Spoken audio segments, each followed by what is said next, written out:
राधे राधे दोस्तों, जय श्री कृष्णा। कान्हा जी की कृपा हम सब पर बनी रहे, इन्हीं शुभकामनाओं के साथ आज की वीडियो को शुरू करते हैं।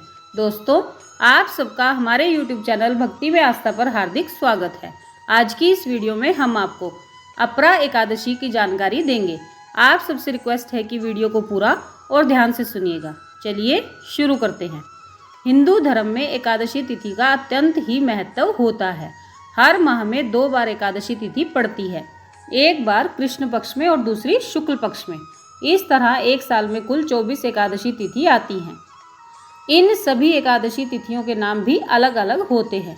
एकादशी तिथि भगवान विष्णु को समर्पित होती है और इस दिन व्रत रखकर भगवान विष्णु की पूजा आराधना की जाती है। ज्येष्ठ मास के कृष्ण पक्ष में पड़ने वाली एकादशी को अपरा एकादशी कहा जाता है। इस व्रत को रखने वाले भक्तों पर भगवान विष्णु की असीम कृपा बरसती है और उनकी सारी मनोकामनाएं पूरी होती हैं। चलिए आपको बताते हैं कि अपरा एकादशी का पूजा मुहूर्त और पारण का समय क्या है। अपरा एकादशी व्रत 26 मई 2022 गुरुवार को रखा जाएगा। अपरा एकादशी गुरुवार के दिन होने के कारण इस दिन का महत्व और भी अधिक बढ़ रहा है। गुरुवार का दिन भगवान विष्णु को समर्पित माना गया है। एकादशी तिथि 25 मई 2022 की सुबह 10:32 से शुरू होगी, जो कि 26 मई 2022 की सुबह 10:54 पर समाप्त होगी। क्योंकि उदया तिथि को लिया जाता है, इसलिए व्रत 26 मई 2022 दिन गुरुवार को रखा जाएगा। व्रत पारण का समय 27 मई की सुबह 5:25 से सुबह के 8:10 तक रहेगा। जो भी भक्तजन एकादशी का व्रत रखेंगे वो इस अवधि के दौरान व्रत का पारण करेंगे। द्वादशी तिथि समाप्त होने का समय सुबह के 11:47 तक का है। भगवान विष्णु जी का चित्र तथा मूर्ति, पुष्प, फल, लौंग, नारियल, सुपारी, धूप, दीप, घी, पंचामृत, अक्षत, तुलसी दल, चंदन और मिठाई इत्यादि सामान एकादशी की पूजा में शामिल किया जाता है। अपरा एकादशी का महत्व। धार्मिक मान्यताओं के अनुसार अपरा एकादशी व्रत रखने से आर्थिक परेशानियां दूर होती हैं। इस व्रत को रखने से सभी पापों से मुक्ति मिलती है। पौराणिक कथाओं के अनुसार अपरा एकादशी का व्रत पांडवों ने भी किया था। इस व्रत को करने से भगवान विष्णु की कृपा से उनकी सभी मनोकामनाएं पूरी हुई। अपरा एकादशी की पूजा विधि। सुबह जल्दी उठकर स्नान आदि से निवृत्त हो जाएं। घर के मंदिर में दीप प्रज्वलित करें। भगवान विष्णु का गंगा जल से अभिषेक कराएं। भगवान विष्णु को पुष्प और तुलसी दल अर्पित करें। अगर संभव हो तो इस दिन व्रत भी रखें। भगवान की आरती करें। भगवान की कथा सुनें। भगवान को भोग लगाएं। इस बात का विशेष ध्यान रखें कि भगवान को सिर्फ सात्विक चीज़ों का ही भोग लगाया जाता है। भगवान विष्णु के भोग में तुलसी को जरूर शामिल करना चाहिए। ऐसा माना जाता है कि बिना तुलसी के भगवान विष्णु भोग ग्रहण नहीं करते। इस पावन दिन भगवान विष्णु के साथ साथ माता लक्ष्मी जी की भी पूजा आराधना करनी चाहिए। इस दिन भगवान का जितना अधिक हो सके उतना अधिक ध्यान करना चाहिए। चलिए आपको बताते हैं कि अपरा एकादशी पर भूल कर भी ये काम नहीं करने चाहिए, नहीं तो भगवान विष्णु रुष्ट हो जाएंगे। आप सभी ध्यान से सुनिए। हिंदू धर्म की मान्यताओं के अनुसार एकादशी के दिन चावलों का सेवन नहीं करना चाहिए।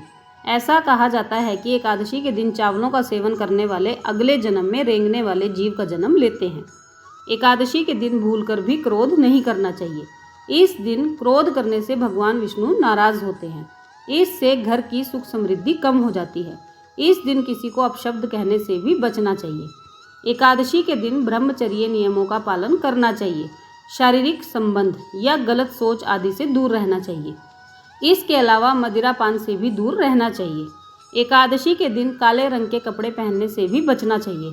एकादशी के व्रत में इस रंग के कपड़े पहनना अशुभ माना जाता है। इस दिन पीले रंग के वस्त्र धारण करने चाहिए। खास तौर से व्रत रखने वालों को इसी रंग के कपड़े पहनने चाहिए। चलिए अब आपको अपरा एकादशी व्रत की कथा भी सुना देती हूँ। एकादशी के व्रत में इस व्रत कथा को अवश्य ही श्रवण करना चाहिए। युधिष्ठिर कहने लगे कि हे भगवान, ज्येष्ठ कृष्ण एकादशी का क्या नाम है तथा उसका महात्म्य क्या है, सो कृपा कर मुझसे कहिए। भगवान श्री कृष्ण कहने लगे कि हे राजन, यह एकादशी अचला अर्थात अपरा 2 नामों से जानी जाती है। पुराणों के अनुसार ज्येष्ठ कृष्ण पक्ष की एकादशी अपरा एकादशी कहलाती है, क्योंकि यह अपार धन देने वाली है। जो मनुष्य इस व्रत को करते हैं वे संसार में प्रसिद्ध हो जाते हैं। इस दिन भगवान त्रिविक्रम की पूजा की जाती है। अपरा एकादशी के व्रत के प्रभाव से ब्रह्म हत्या, भूत योनि, दूसरे की निंदा आदि के सब पाप दूर हो जाते हैं। इस व्रत के करने से पर स्त्री गमन, झूठी गवाही देना, झूठ बोलना, झूठे शास्त्र पढ़ना या बनाना, झूठा ज्योतिषी बनना तथा झूठा वैद्य बनना आदि सब पाप नष्ट हो जाते हैं।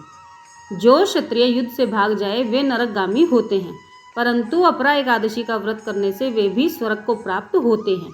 जो शिष्य गुरु से शिक्षा ग्रहण करते हैं फिर उनकी निंदा करते हैं वे अवश्य नरक में पड़ते हैं, मगर अपरा एकादशी का व्रत करने से वे भी इस पाप से मुक्त हो जाते हैं। जो फल तीनों पुष्कर में कार्तिक पूर्णिमा को स्नान करने से या गंगा तट पर पितरों को पिंड दान करने से प्राप्त होता है, वही अपरा एकादशी का व्रत करने से प्राप्त हो जाता है।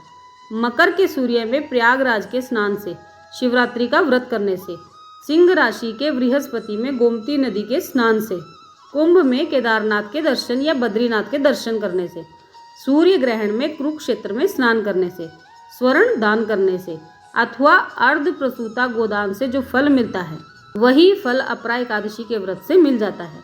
यह व्रत पाप रूपी वृक्ष को काटने के लिए कुल्हाड़ी है, पाप रूपी ईंधन को जलाने के लिए अग्नि है, पाप रूपी अंधकार को मिटाने के लिए सूर्य के समान है, मृगों को मारने के लिए सिंह के समान है। अतः मनुष्य को पापों से डरते हुए इस व्रत को अवश्य ही करना चाहिए।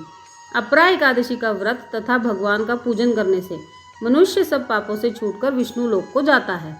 इसकी प्रचलित कथा के अनुसार प्राचीन काल में महीध्वज नामक एक धर्मात्मा राजा था। उसका छोटा भाई वज्रध्वज बड़ा ही क्रूर, अधर्मी तथा अन्यायी था। वह अपने बड़े भाई से बड़ा ही द्वेष रखता था। उस पापी ने एक दिन रात्रि में अपने बड़े भाई की हत्या करके उसकी देह को एक जंगली पीपल के नीचे गाड़ दिया। इस अकाल मृत्यु से राजा प्रेतात्मा के रूप में उसी पीपल पर रहने लगा और अनेक उत्पात करने लगा। एक दिन अचानक धौम्य नामक ऋषि उधर से गुजरे। उन्होंने प्रेत को देखा और अपने तपोबल से उसके अतीत को जान लिया। अपने तपोबल से प्रेत उत्पात का कारण भी समझ लिया। ऋषि ने प्रसन्न होकर उस प्रेत को पीपल के पेड़ से उतारा तथा परलोक विद्या का उपदेश दिया। दयालु ऋषि ने राजा की प्रेत योनि से मुक्ति के लिए स्वयं ही अचला एकादशी का व्रत किया और उसे अगति से छुड़ाने को उसका पुण्य प्रेत को अर्पित कर दिया। इस पुण्य के प्रभाव से राजा की प्रेत योनि से मुक्ति हो गई। वह ऋषि को धन्यवाद देता हुआ दिव्य देह धारण कर पुष्पक विमान में बैठकर नारायण के चरणों में चला गया। हे राजन, यह अपरा एकादशी की कथा मैंने लोकहित के लिए तुमसे कही है। इसे पढ़ने अथवा सुनने से या किसी को सुनाने से मनुष्य सब पापों से छूट जाता है। बोलिए श्री हरि भगवान की जय। तो दोस्तों, ये थी अपरा अर्थात अचला एकादशी की संपूर्ण जानकारी। आप सबने वीडियो को ध्यान से सुना, इसके लिए आपका धन्यवाद। नारायण की कृपा सभी भक्तों पर बनी रहे, यही प्रार्थना उनसे कर रही हूँ। आज की वीडियो में बस इतना ही। कल फिर मिलेंगे एक और नई वीडियो के साथ। तब तक स्वस्थ रहिए, मस्त रहिए, अपना और अपनों का ख्याल रखते रहिए और नारायण के श्री चरणों से जुड़े रहिए। राधे राधे दोस्तों, जय श्री कृष्णा, जय माता दी।